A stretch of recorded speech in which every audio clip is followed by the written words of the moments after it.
Hello guys, how are you guys? I hope you guys are having a wonderful day. My name is Ayotunde Adeshino. I'm a music producer, I am a sound engineer, and I'm coming here with another interesting podcast for you. You guys are really gonna love this, We started with introduction to sound enforcement in worship centers. And we talked a lot, we had a lot of heart to heart talk. But for this podcast, ladies and gentlemen, boys and girls, princes and princesses, let's get ready. So today's topic is setting up a structure for the worship team and sound departments. I think it was last year, I was talking with Tommy Tush. He's an awesome choir director. He's an awesome, someone you want to have, someone you want to learn with. I'm not trying to sell him, but there was a conversation we had together, in our sound department in church there. We had this issue of my preset. We had over 3 mix engineers. So one comes, this one, I'm going to load this one's preset. When another one comes, we'll load that one's preset. It makes the sound as if we are trying to arrange Legos that don't have a destination. It made everything feel very uncomfortable. It made everything feel very terrible. And we were having that argument, and it was not like, why is it that we're always talking about my preset? This guy touched my preset, that one touched my preset, this one. I said, why do we always have that issue? Can't we just have something that is going to be like a baseline for everything we are doing? Can't we just have something? So I was not telling him that, very possible. I said, even if you look at Daystar have, I think, between 10 to 15 mix engineers. Their sound is very consistent from service to service.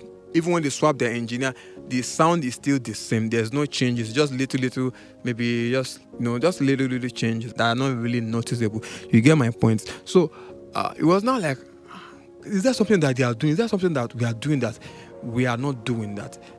Whatever they are doing, that we should go and learn it now. We should be doing it. That we can't be doing my preset. And when he said this, this was last year. This was, I think, last year. So when I was writing this podcast, when I was composing this podcast, as it was dropping in my spirit, that conversation we just had then, it just dropped in me like, okay, let me put this. And that's the baseline of everything we are doing today. That's going to be one of the things we are doing today. I think I talked about it in one of our podcasts, Introduction to Sound Enforcement in Worship Centers. I said you have to bring people that are successful at running a proper sound department. Come and teach those that don't know how to do it. They have a system that works. You can bring it to your system. It's not necessarily you have to copy what they are doing, but you can learn from them and use it to build your system. So the idea of all these things is all about setting a standard for your sound in your church, having a particular quality, having a particular measure, have a consistent system in your church that produces just one output, not 2, 3, 4 output, that gives you just one sound. The purpose of creating a working system or to create a particular sound, to create a standard, is to make sure that every time we switch on our console, it has to be the same all through. And before we can do all this, there are some things that we have to put in place. In order to set a standard, there are some 4 sets of people that need to sit together to arrange this thing. The first person is the choir director. The second person is the technical head of team for the sound departments. A pastor that is in the main board of the church that is a little bit technical or musical in nature, that is technically or musically inclined. So all these people are going to sit together and come up with a working system, come up with questions, come up with structure, and the 4th person is the external consultant. So the first one is the choir director. The second person is the technical head of team from the sound department. A pastor that is technically and musically inclined, that is in the main board of the church, and an external consultant. Now, I don't suggest that you bring in any other person outside this set of people.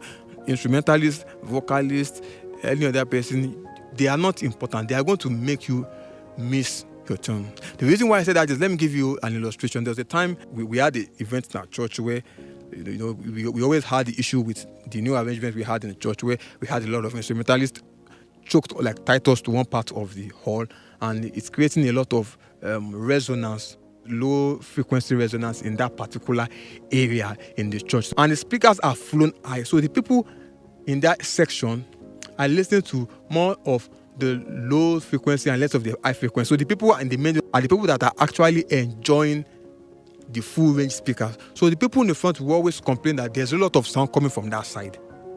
You get what I'm saying? So for the event, a particular person now came up and said that why can't we pan the instruments to the left so that it will reduce the amount of volume, since they are plenty, since they are loud coming from the right, that we can pan into the left. And I was like, are you serious? On a normal day, a person that is not experienced, that is not exposed, let me use the exposed, will say that, hey, let's try it now. But there are some things that are logical to me as a sound engineer.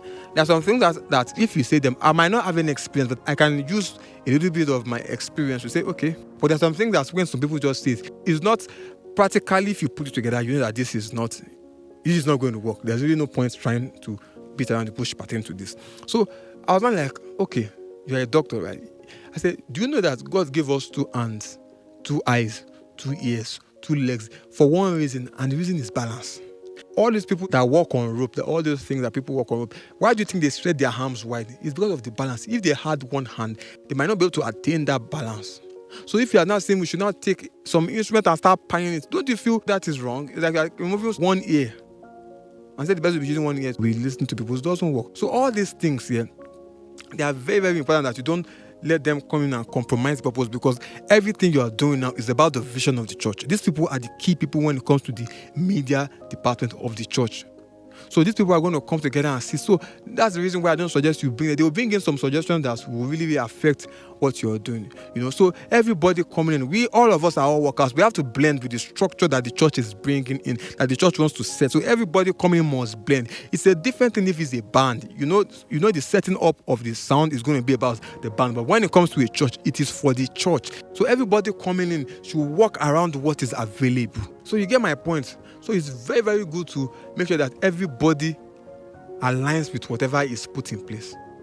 So when you have all these people brought together, there are some questions that the sound engineer is really going to ask before you can decide to start taking some steps. Now, if you don't face the choir director and ask like, okay, what are the genres of music that you guys do? Like, how many people perform the same time? Like, what are the habits of your instrumentalist? What are the strengths and weaknesses of your instrumentalist and vocalist? You can ask all these things, and I'm going somewhere with all these questions. There are a lot of questions that you can ask, so these are just some of them. Now, for the technical head of team, what are the strengths and weaknesses of your team? Who are the technical and non-technical personnel that you have? How complex or how simple can your guys assimilate information or training? How often are you guys engaged in training? Do you guys have a structure? A present working structure? Then to the pastor, how do the ministers hold the microphone and how can they correct it? What are the prefaces on how the sound should be? What does these ministers and the pastors complain about most times? The reason why I ask these questions about this for the ministers is at times, this pastor might know a little bit about them. They might be saying something that, I think they told me about the mic, I forgot. They will know that, okay, this person knows, he's conscious, but he keeps on forgetting. So that will help you to know that, okay, anytime he's on the stage, you can be writing your notes and be passing it to him just to remind him. So all these things, when we gather them together, it will help us to know what and what. And also, if your church from time to time are engaged in theater performances, where you have drama team in your church, then you can also bring the creative director to come around. So you can know how to create a system for them too. So all these things are very important that, you create a system for all of them. Now, for this, you need a speaker processor. After all these assessments, the questions, all these things that have been done, we will not be bringing solutions to the table. So it's after all these things have been circled out, they will now take it to the church main body. This is after they found solutions. These are the questions we asked. These are the things we found. These are the things we did research on. And these are the solutions. So the reason why I said you'll be needing a speaker processor, I did a video on amplifiers and speaker processors. I think you have to go and watch that video. It's really going to tell you a lot about speaker processors. So you need a speaker processor. No matter how little your church is, you need a speaker processor. It is with this that is going to aid you. You need a digital mixer and you need a speaker processor. You'll be creating 3 presets on your speaker processor. You'll be having 3 different types of settings for your services. Now, you'll be having one preset for your normal Sunday services. You'll be having one for your midweek services. And you'll be having one for your theater performances. Now, the one for the normal Sunday service is going to be more of the low end, like the fuller concert sound and the high frequency, not really too bright like that, just on the average side. Then your midweek services, it's something that's going to be light, mild sound, not too loud, because there's just little people that are coming for the music service. But for the theater performance, it's going to be more about mid frequency. So it's going to be a different EQ. There will be no low frequency, except there's a desired musical that will be played that needs the low frequency. So it's going to be all about speech, so less low end and more of the mid range. And for all these things, for you to be doing theater performance, you don't need to use a lot of high frequency because of feedback. And the reason why I said feedback is because whenever you are doing theater performances, I believe you should use more speakers rather than trying to increase the volume, rather than trying to push your master fader. Instead of pushing your master fader, if you have one pair of speaker, rather than pushing your fader to get people to hear louder, why don't you add 2 more pairs of speakers? It will help you maintain that low level and also increase the coverage of where your performances are reaching. You can create a system around that where you just run speak-ons. You just put it in one corner, so you already have a system in place for that. And it will reduce that feedback, that annoying feedback you get from all these things, And by the time you have all these things, it's really going to help you to maintain consistency from time to time. So by the time all these things are done, it is now then you now take it to the main church to now know, okay, these are the things that we can afford, these are the things that we can't afford. It is now after that we now start carrying out implementation. So this is where we're going to stop for this podcast.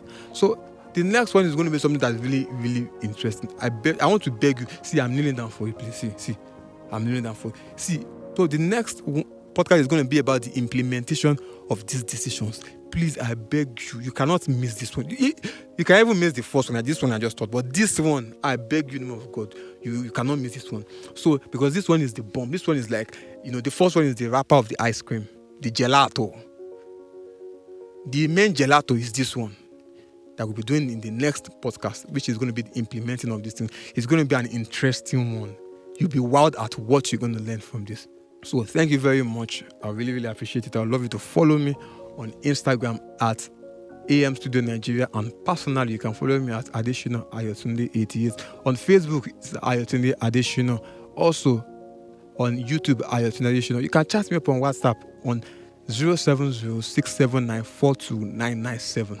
So all these things, if you want to set up all these things, you can just call me. We can sit down and have a structure together and design something for you. Every church needs a sound structure. I don't want to know your church. I don't want to know. You need a sound structure. You need a working system. So thank you very much. Stay blessed.